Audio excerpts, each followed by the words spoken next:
নমস্কাৰ। আজি আপোনালোকৰ মাজলৈ লৈ আহিছোঁ এটা নতুন ভিডিঅ'। মৰণক সদায় স্মৰণ কৰি থাকিব। একনাথ মহাশয় এটা গল্প আছে। এদিন এজন ভদ্ৰলোকে আহি তেওঁক সুধিলে, হে মহাশয়, আপোনাৰ জীৱন যেন ইমান সৰল আৰু ইমান নিষ্পাপী হ'ব পাৰে, আমাৰ জীৱনো তেনেকুৱা কিয় নহয়? আপোনাৰতো কেতিয়াও কাৰো ওপৰত খং নুঠে, কাৰোৰে লগত বাদ বিবাদ, দ্বন্দ্ব খৰিয়াল আদি নালাগে। আপোনাৰ স্বভাৱ ইমান শান্ত, ইমান মৰমীয়া আৰু ইমান পবিত্ৰ। তেতিয়া একনাথ মহাশয়ে মিচিকাই ক'লে, মোৰ কথা বাৰু বাদ দিয়া, তোমাৰ বিষয়ে মই এটা কথা জানিব পাৰিছোঁ।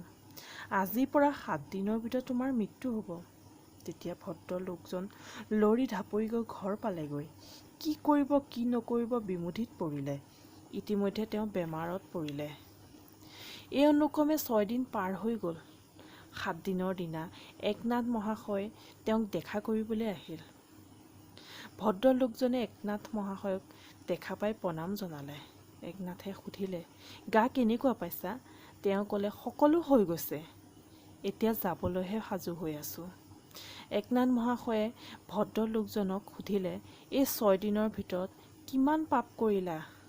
পাপ পুণ্যৰ বিচাৰ কিমান মনলৈ আহিছিল?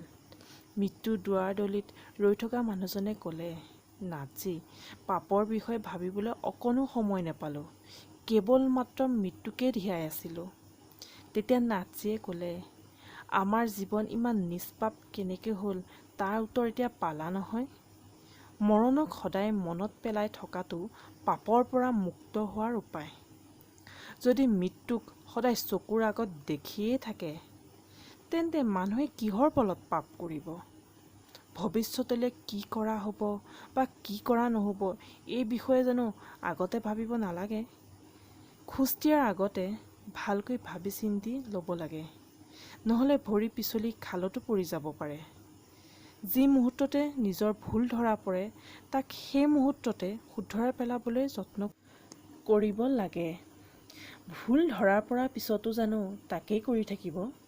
যি মুহূৰ্ততে আমি আমাৰ ভুল ধৰা পেলাব পৰা হ'ম, সেই মুহূৰ্ততে আমি পুনৰ জন্ম হ'ল বুলি ধৰিব লাগিব।